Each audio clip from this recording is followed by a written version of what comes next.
So I'm going to push us up to 2007. Chairwoman Visner was giving her State of the Nation address in 2007, and she said she had a number of goals in mind, and she said one of the things that she really wanted to address in the upcoming year was constitutional reform. And she kind of identified two clear issues. One, she said separation of powers needs to be addressed, as well as citizenship requirements. Those are the two things that she identified initially. And then at the outset, she also promised that ultimately these decisions need to be made by referendum vote. They need to be made by the people. The same thing I heard the chairman here say earlier today. Ultimately, this is a decision of the people, and that's what our chairwoman said at that time as well. So here's where I'll insert myself into the story, a little bit about who I am. As I noted, I grew up at Whiter, sort of outside the town of Menominee. My mother is an enrolled citizen at Whiter. I'm considered a first-degree descendant. I don't meet that blood quantum threshold that Whiter has been using since 1961. But one of the things I decided to study at college and later in graduate school was Anishinaabe identity. How do we think about ourselves and who we are? And what is our citizenship structure? How has that structure changed over time? And so it just happened to be that I was finishing my dissertation in the spring of 2007 when the chairwoman announced the constitutional reform goal. And so it was very fortuitous timing. Things like that can't be planned out. You just know sort of the right timing. And so I immediately called up the office and said, how can I help? What can I do? And then at that time I started writing articles in our tribal newspaper. And then later I helped out in a variety of capacities at our constitutional conventions. And I'll talk about that a little bit more. So once the chairwoman said she was going to go ahead with reform, what happened was an open call went out to Whiter citizens in the tribal newspaper, inviting anyone to be a constitutional delegate. Also, we have community councils that operate at Whiter, and those community councils were asked to select 2 delegates as well to send to the conventions. The sole requirement for participating was to be a citizen of Whiter Nation. They were not overwhelmed with a number of people who wanted to volunteer for this challenging task. So applied and we elected. We had about 40 delegates who started at that first convention. So in October of 2007, just a few months, 6 months or so after that initial announcement by the chairman, we had the first constitutional convention at our casino in Menominee at Whiter. We had an open convention. Anyone who was interested could come and attend and listen, and even participate and ask questions to a certain extent as well. So it was an open and public process. We held 4 constitutional conventions from 2007 to 2009. They said they included these kind of open comment periods, presentations on a variety of governance topics and issues. I presented on citizenship during those. Lengthy discussions on major issues about governance structure, about separation of powers, about citizenship requirements. The title of this presentation, These Are Hard Decisions, comes from a comment that somebody made during those conventions when we were going through the options and what to do. Somebody just said, these are really hard decisions. And I thought, it's a simple statement, but it really gets at the heart of the process. So we had hard conversations, mostly respectful, sometimes heated and disrespectful. And the chairwoman sometimes had to take the microphone and sort of quell things down and get us back relocated into a good space. And so that went on. There were lots of ideas as part of the process and how to move forward. And ultimately, it was a very good process. no process is going to be perfect. And we did have people who dropped off along the way who maybe felt like they weren't getting what they wanted out of their process, or maybe they had life things that came up for them, personal obligations that came up and they were unable to continue. But the chairwoman was always adamant that we would be moving ahead. And so we continued to move ahead with the work. And so after the third convention, the chairwoman selected a constitutional proposal team. And I won't go through all of this in great detail, but I put everybody's name up there. We had a small team to do the actual writing, and our task was to think about everything that had been discussed at the conventions and get a constitution out of this deal. We were very privileged to have Delegate Gerald Bisner. Gerald Bisner is a renowned academic. He has published more than 40 books. And so Irma asked him to be the lead writer of the Constitution. And I should note that Gerald and Irma aren't related. Sometimes it sounds like a sort of inside job there, but Bisner is Irma's married name, and Gerald would be a cousin to her deceased husband. And they didn't really know each other personally before the process started. Anyway. Gerald did the initial draft. So he really did the hard work of that initial draft. And then the rest of us who were on the writing team came in with other ideas and suggestions. We did some of it over email. We also met in person. The biggest issue for us, well, there were a lot of issues. One of the biggest issues was how much detail really goes into that governing document. We know it's a framework, but what really has to be there. And it's tempting to kind of want to get everything in there.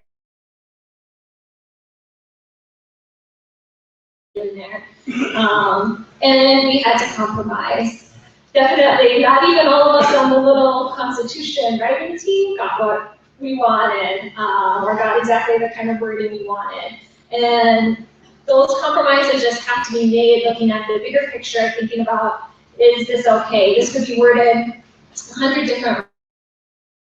We have to be okay with compromising as long as the ultimate goal and the ultimate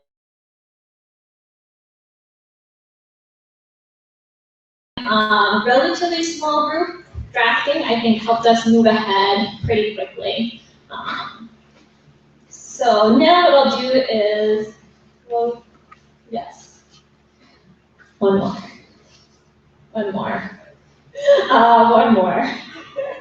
So hopefully I don't have a lot of other animation. What I'm going to do now is run through a few slides on the major highlights of the Constitution itself, and then I'm going to talk a little bit more about process. So I'm just going to say a few things about the major highlights.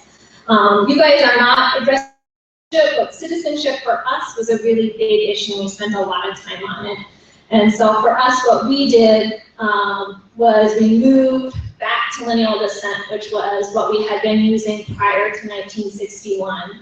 And that was something that the delegates agreed upon and actually voted on separately because it was contentious but important.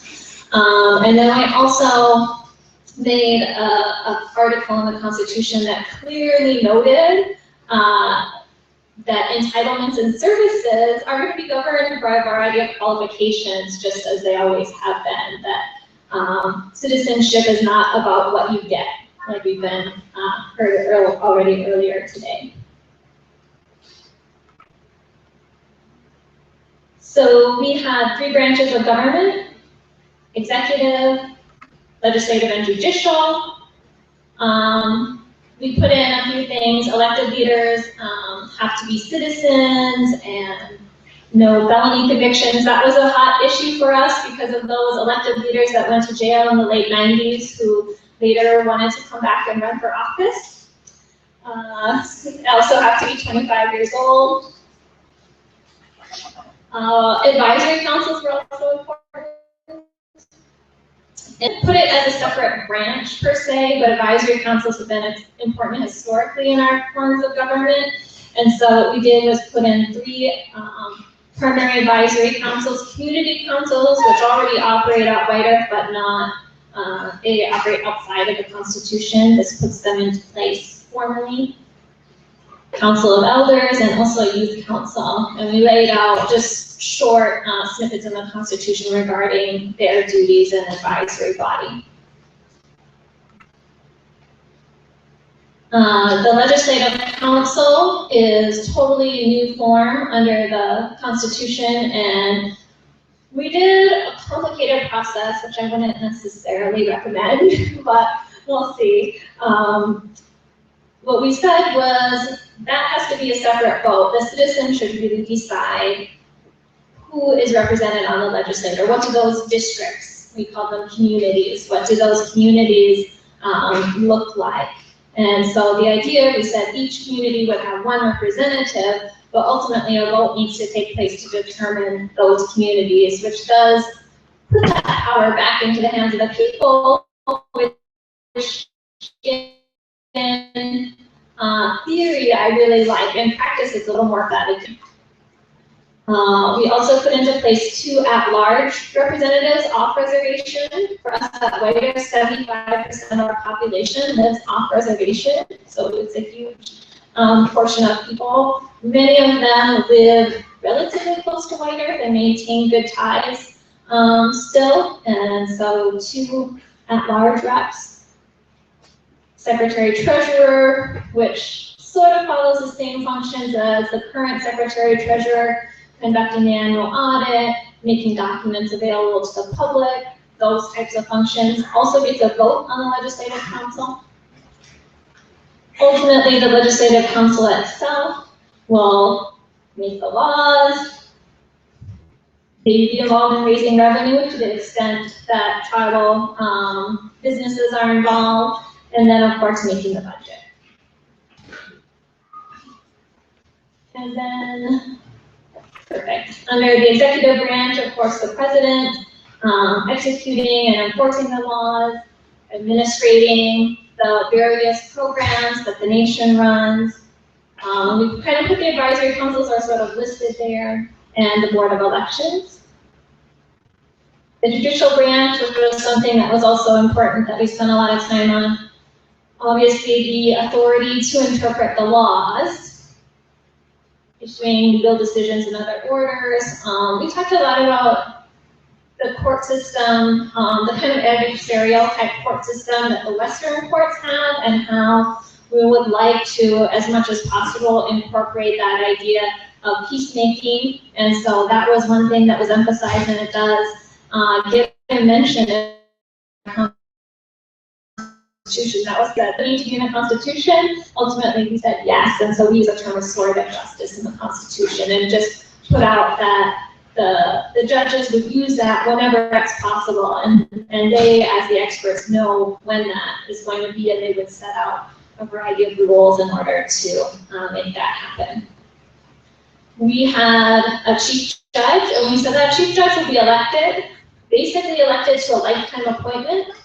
The other people who are elected to office are elected to 4-year terms and have term limits. That's something that's new as well. But the idea was that the chief judge should be elected, but once that person is elected, then they should stay in that position unless they're impeached for a variety of specific reasons noted in the Constitution, or until they're ready to retire or move on to another position. And then the chief judge will work in consultation with the legislative branch to appoint the other judges. So kind of trying to create a balance there. So that's what we kind of came up with, quick, rough, basic idea of some of the things, the major highlights of the proposed Constitution. So we did that. We presented then a draft Constitution to the constitutional delegates in April of 2009 at what was to be the final Constitutional Convention. What we did was we read through the whole Constitution. Delegates made a couple of changes. They made a few changes, and then at the end of the day, they voted on the proposed Constitution. Delegates voted at that time 16 in favor and 8 opposed in favor of ratifying the Constitution as amended that day. And so you can see we ended up with 24 out of the 40 delegates still there, and a 2/3 majority in favor of moving ahead. And some people were nervous. They felt like they shouldn't be making this decision, but the chairman always emphasized that the next step in the process is that the people decide, that we take this document to the people, and it's really up to them. So, over the next couple of years, the process was stalled a little bit, and then it was revived in 2013. In December of 2012, the White Earth Nation was awarded a substantial grant from the Bush Foundation to move ahead with citizen engagement, and that engagement effort would then culminate in a referendum on what was then the proposed constitution. And so a constitution project reform manager was hired to oversee that education process and the referendum. And then during that time, I worked closely with him to create a range of educational materials so that voters had that kind of critical information that they needed to make their decision. And you see here that the kind of title is, "It's Your Decision." Our position was always to provide information as educators and to encourage people to participate in the process. So it was a completely neutral education process. We never held a community session where we encouraged people to vote one way or another. Our position was to encourage voting, period, and to answer questions as we could and provide information. And so what we did during the summer of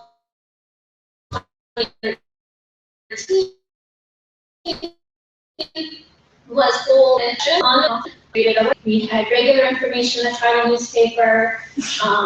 We did some information booths at powwows, and we did a variety of other things. We created a workbook, frequently asked question sheets, everything that we could do, that we had time that we could think of to provide people with the information that they needed.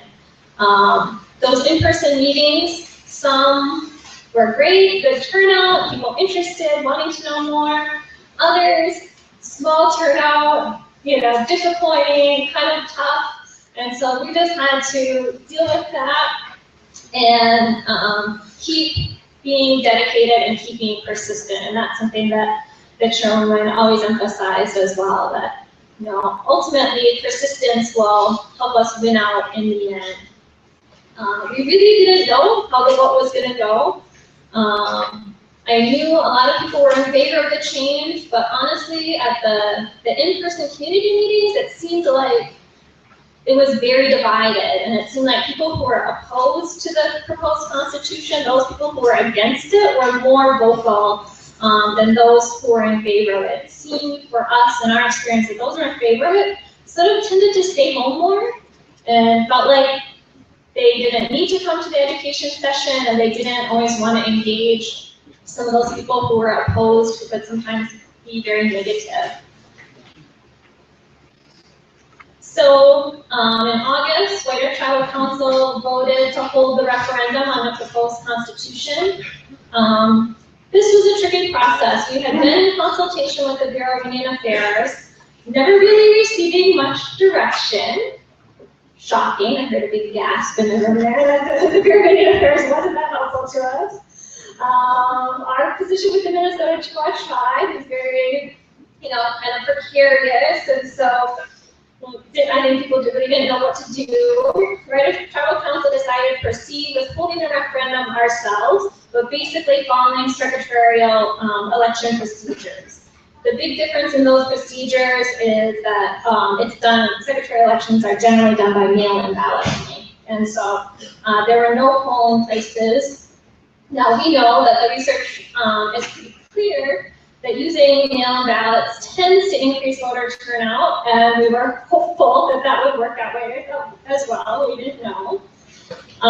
There were a lot of rumors around the time of the vote, things like, if you don't vote, it's going to be counted as a yes vote. That was the #1 biggest rumor, and we actually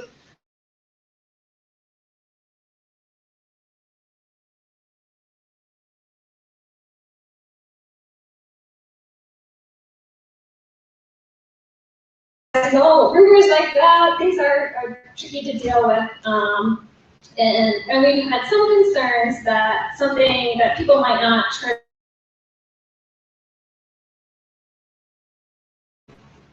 We don't know. Did those rumors impact the vote or not? I don't know. But what we do know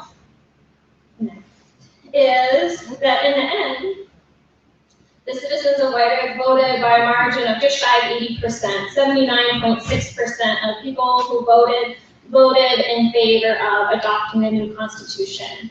And so for us, that was 3,492 people saying yes. And that was total ballots accepted, and then 2,780 saying yes, and 712 saying no.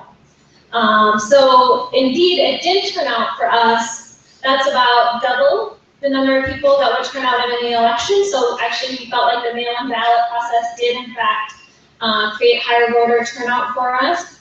There's still critiques about that process of people saying there should have also been polling places. We don't know what would have happened if that would have been the case, if that would have also even increased turnout further.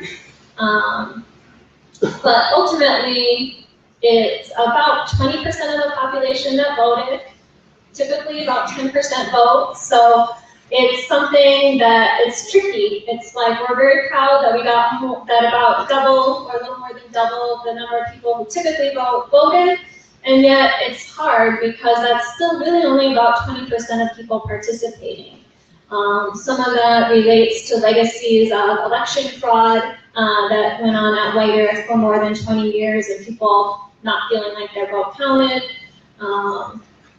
And so we don't know. But ultimately, that's something, as Blackfeet, as you guys think about when you're ready to vote, if you'll go through the secretary, if you'll run your own, how you do it, all those things are worthy of careful consideration. For us, we have that added layer of complexity with the Minnesota Chippewa tribe, and that has been currently a source of frustration because we haven't been able, despite the 80% vote in November 2013, we haven't implemented our new constitution. The tribal council, the current tribal council is opposed to it. Minnesota Chippewa tribe is opposed to it, and so we're in a very tight spot as far as that goes, thinking about how to continue to navigate forward. And so I was going to show a short digital story, but because it will show up tiny on the screen, and for the sake of time, I'm going to send you guys the link to that later. And I'm just going to kind of end there. We're sort of we're sort of in the question mark phase. You know, this is a long-term, ongoing process, and we don't know where the path is going to lead us as we go forward. If we're gonna have to continue to do more work either way. And thank you for your time today, and I look forward to answering some questions shortly.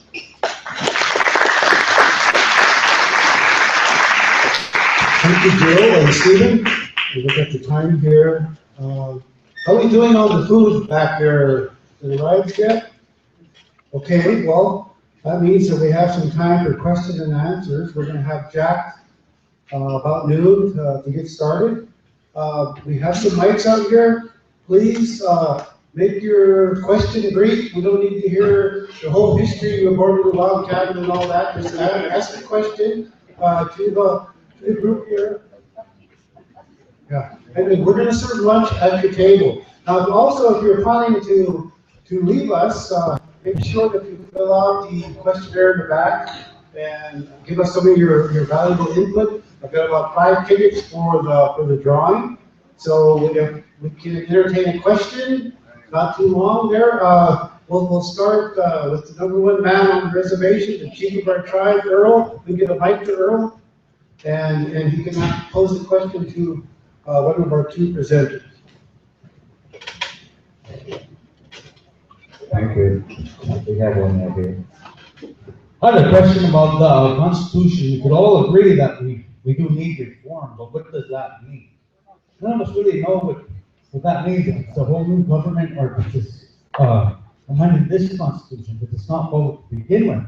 But my question is, are you having a lot of success with this new constitution, and is it actually separation of powers? Is what is helping that success? Because when we go and look at the council does have all the power, like it was said. And a lot of things that we heard, about them hiring their family, about them doing whatever they want to do, there's nobody to stop them because we do not have, a judicial system that can checks and balances. So when we go and look at your constitution, is that one of the things that you think greatly improved your leadership, and has it improved the economy on your reservation? Thank you for the question, Jill. The chief is going to be next, and I believe we can then go from there.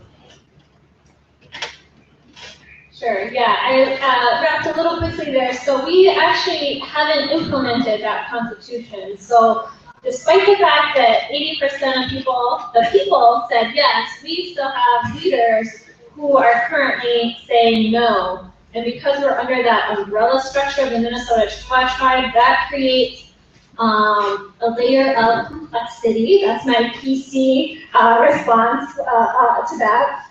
And so we don't know yet how it's going to work in practice because we haven't been able to get the current tribal council to respect the vote of the people. Right now, they basically, in a lot of ways, they've sort of thrown away the vote of the people, and it's very frustrating to have that situation. But maybe Steve wants to talk about a tribe that does have division powers, or I don't know. No? Yes. Well, just on that question, we have seen tribes that have successfully put separations of powers of the kind you're talking about in place, and certainly that, as Jill says, was part of the point of the White Earth Constitution, and we still hope that eventually will be adopted there.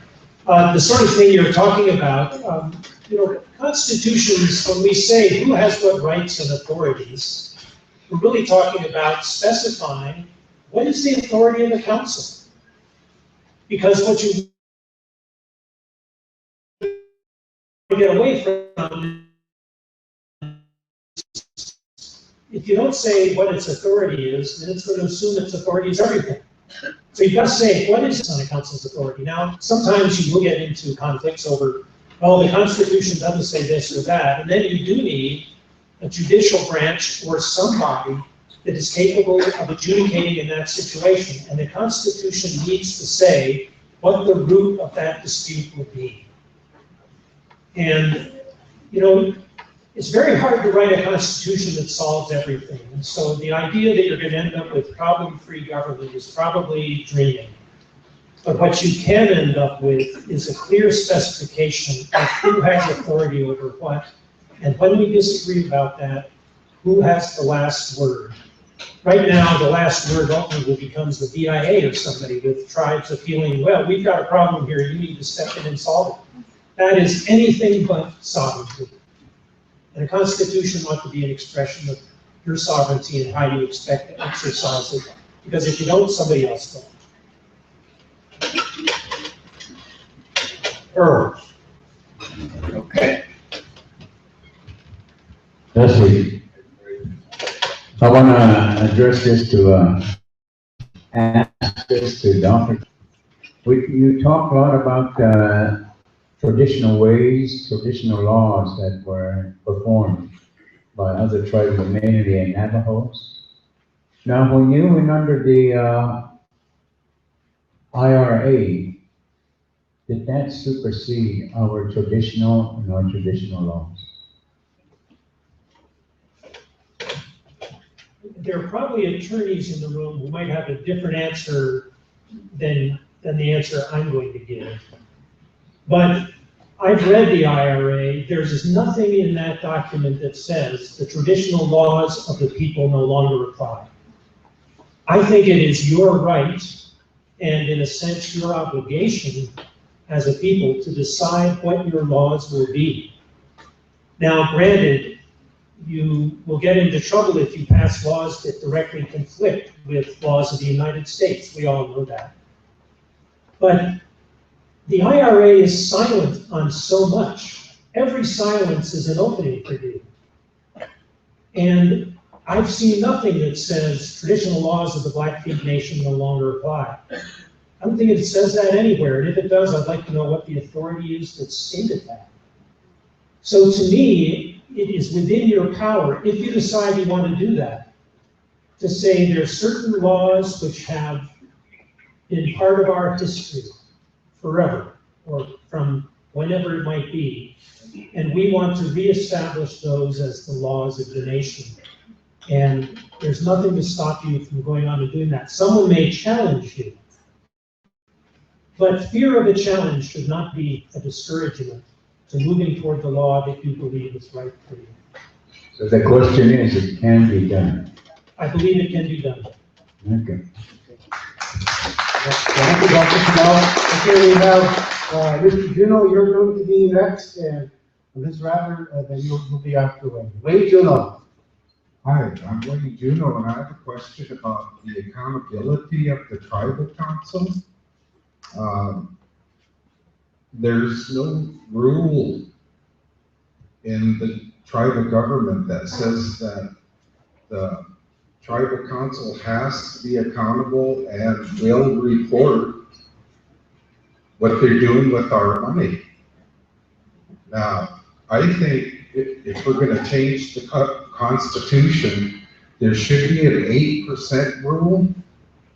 And what that means is that you take 8% of the total budget and divide it by 12, or multiply it by 12, you come up at 96. So then each quarter, you're at 8, 16, 24. So you end up at 96%.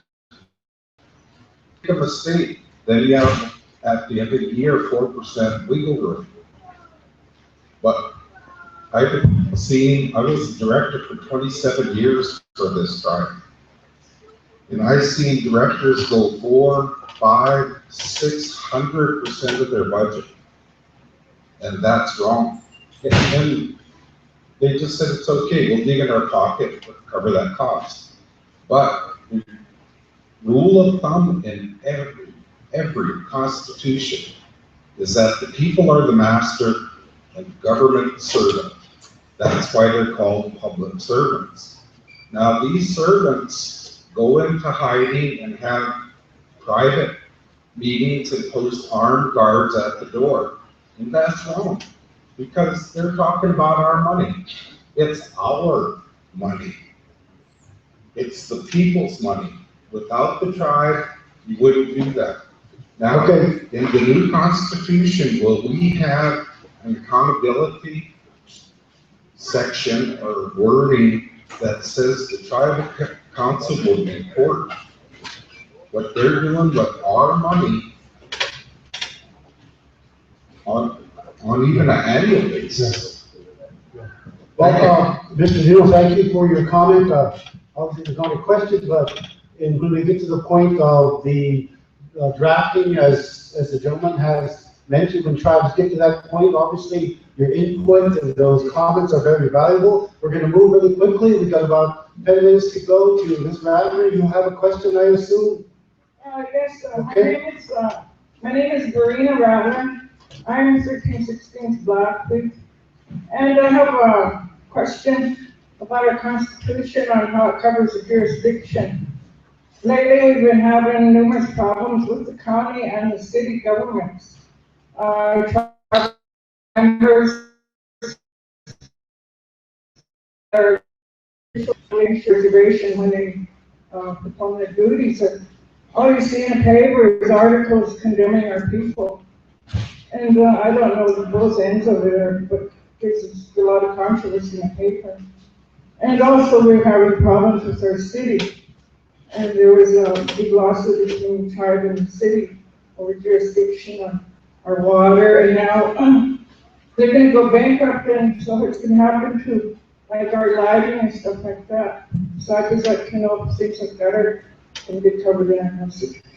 Well, obviously, I can't answer that because I'm not sure in terms of the threat by Glacier Electric to close all our lighting systems down. I believe that, I understand the council has addressed that and working with them. I think one of the comments I heard with one of the leaders that Glacier Electric probably should have contacted the tribal government prior to sending the threatening letter that they were turning the lights out. Because after all, if we're the larger government, we have the resources, we probably would work with them to ensure for the safety on the residents. So we have a time for 2 more questions. If you want to ask a question to either Jill or Dr. Cornell, I appreciate it, because some of the other things that we're getting into in terms of Mr. Judo and that's probably going to be down the road in respect to addressing that. So anybody else, I see a hand out there. Can you please get this lady back over here? I'm sorry.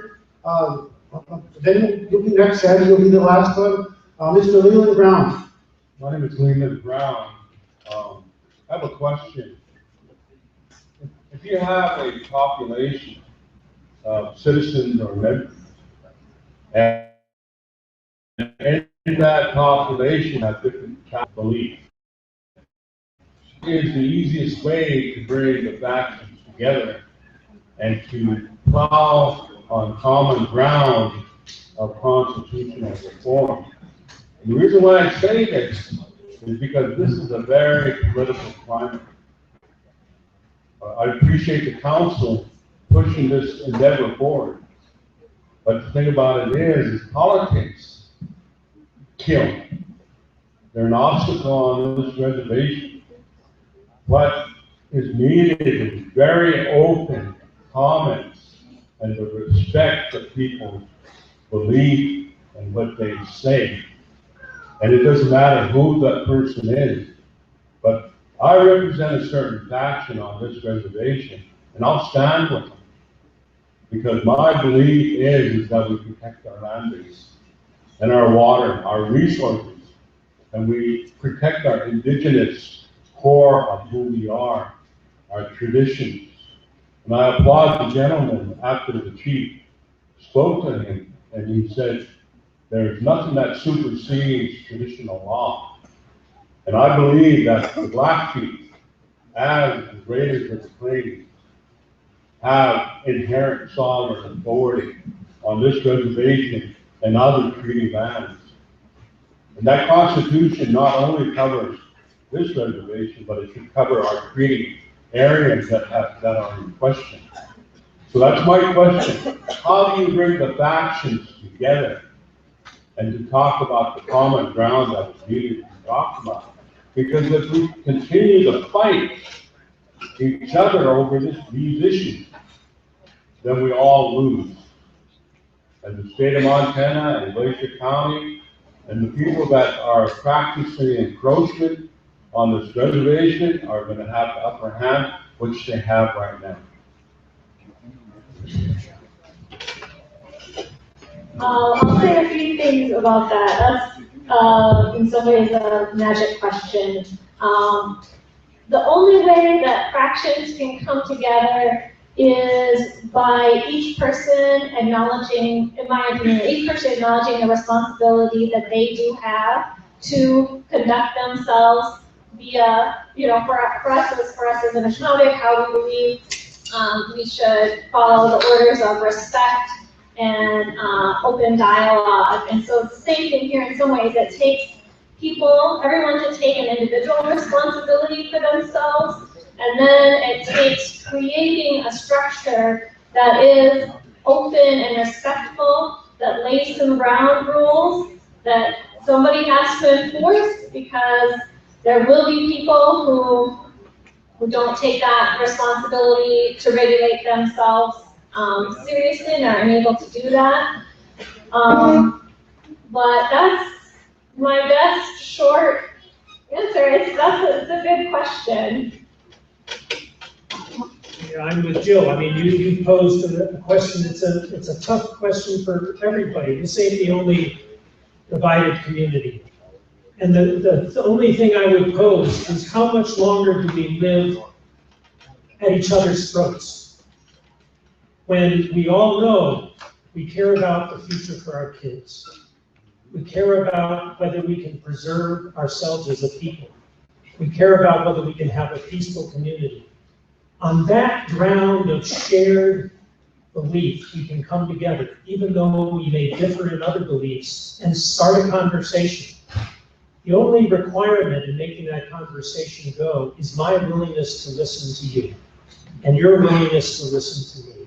And to listen, not just to wait for my turn to talk, but to actually listen to what you have to say. And then to recognize that in spite of our differences, I bet there's a lot we share. And I don't know what exactly that might be here, but I've seen a conflict in a tribe where people were at each other's throats until they realized, you know what, 15 years from now, do we want our kids involved in this same conflict that we're having today? No, we don't want that for our kids. Okay, let's sit down together and talk about where we might be able to get past that. But you've raised a very difficult kind of issue, and I'm with Jill. This is where we need that. Thank you. We just, sorry, Leland, we've got to eat. People are hungry. They've been sitting here all morning. We've got one more question, and then it's pretty much a self-serve. If you're sitting by an elder, please raise your hand, and if you're an elder out there, some of you admit you're an elder, and we'll be glad to serve you. Sandy.